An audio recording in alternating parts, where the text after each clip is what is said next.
Mike Piazza going to be inducted into the Baseball Hall of Fame this summer.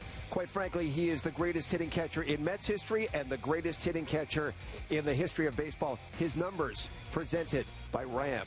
Those numbers, Mike Piazza, who joins us right now. Thank you. They're awfully impressive. It's good to see you, Mike. It's good to see you. Special guest instructor. Well, what's this like for you, being back and around the team and helping some of the guys? Oh, it's a lot of fun. I mean, I had a great day today, and just a nice, we had like a half-hour conversation with Terry, and we're talking about the days when he was with Houston, and we're playing against each other, and all the players that we knew, played with and against, and then segue that into working with the young guys. You know, talking with Cespedes today, and obviously Travis, and the response for me is very, it honors me so much. You know, I mean, these guys have been so positive, and you know, I don't want to come here and sort of impart my will on them, and I just want to talk to them and get them into the right frame of mind for their game and for the season. And so it's a thrill for me, and I hope they enjoy it as well. So it's a win-win all the way around. It's often been said that a lot of times great players do not end up being great coaches and managers. So what's that balance like for you of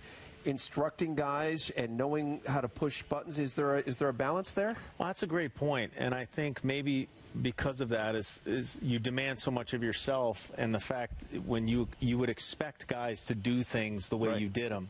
And when they can't do it, you're like, what's wrong with you? You can't do that. And so you become a little bit too sort of tunnel vision or narcissistic about what you can do. And I think the best part about coaching is just knowing that guy and his personality, what he can do and what he can't do, and try to improve his weaknesses but keep his strengths. And as you're true for me, the one thing I always loved about the game is the stories and just the guys sitting around and talking about the game and learning that way. And that was something for me, even just by osmosis. So mechanically, I was never this guy that you have to do things A, B, or C.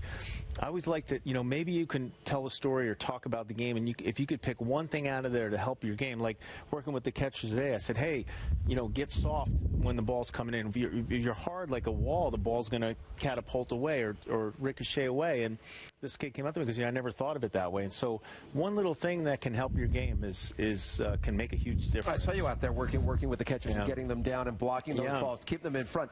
What about Travis dArnaud? What do you see from Travis? What do you like that you see from Travis? Well, I like the fact that he's maturing every year, and I think he's starting to understand how important his position is behind the plate with the staff. Obviously, the pitching is huge, and it's a big responsibility to control this staff. He's maturing with the bat. I think he's realizing he can be a very effective run producer and a big part of this lineup.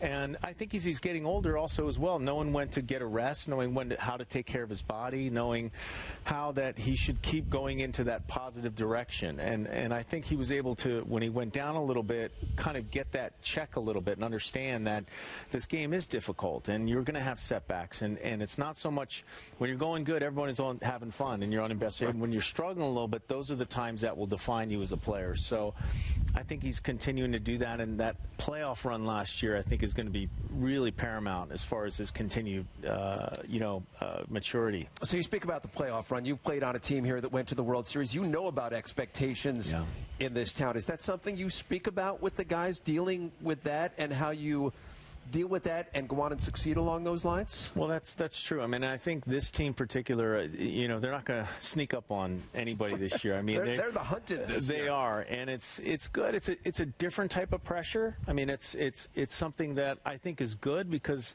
as someone in a race, you always want someone out there setting the pace, and I never personally minded those expectations. I think those are healthy, and I think it's good that these guys. The one thing I love about this team is I think you have some very interesting personalities and a lot of talent, but it doesn't seem like there's one particular guy that's overshadowing all of them. They seem to have good synergy together, and I think that's going to help them.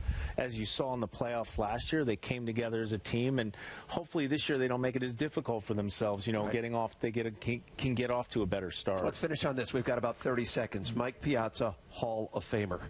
Does it ever get old? No, it's over the moon. I can't explain the honor it's been, and I mean, just coming here today, I'm so happy and grateful that I can share it with Mets fans because, you know, since my career here with the Mets has really been defined me as a player, and it's been the greatest thing to happen to me. And to be part of the family here, it's so very special. And the fact that the fans are enjoying it just as much as me is very special. And going into the Hall of Fame this summer as a Met, which is awesome. Great to visit with you, Mike. My pleasure.